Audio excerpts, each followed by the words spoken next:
Hello, it's Bryce Campbell again, and I am doing my narrative speech. I chose to do my speech on a short, somewhat humorous story from history. This story has to do with Julius Caesar. One day, 25-year-old Julius Caesar was sailing his small ship around the Aegean Sea, like he had done so many times before.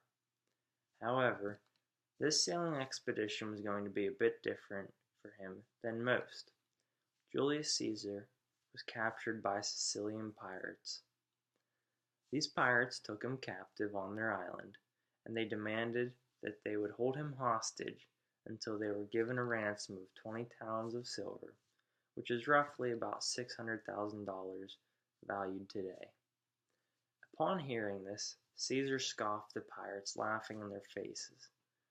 Caesar knew that he was worth so much more than that, such a powerful man in that time. He demanded that the pirates make the ransom at least 50 talents of silver. No criminal is going to argue with that. Any criminal in their right mind is going to take more money than what they're asking for. So, upon agreeing on this ransom, Caesar sent his crew away, only keeping 2 of his servants with him in captivity. The rest of his men went to gather the 50 talents, which took them 38 days for the men to make it back to Rome, get the 50 talents, and then make it back to the island where their fearless leader was being held.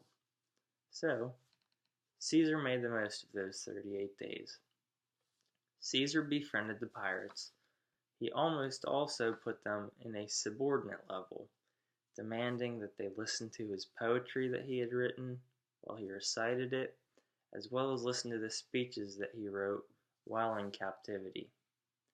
Upon the return of Caesar's men, they exchanged the 50 talents for Caesar and his servants, leaving the pirates with a feeling of victory.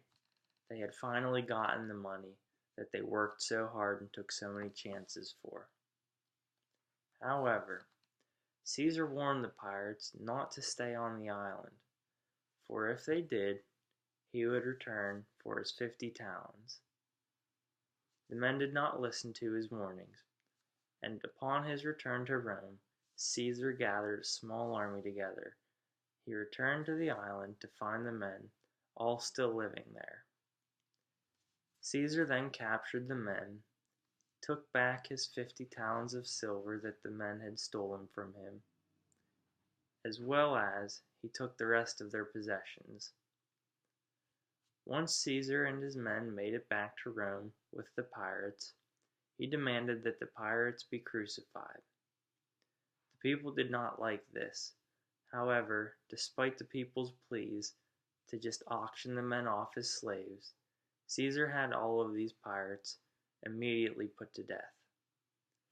This story definitely shows that trying to capture a person in power never works out for the bad guys.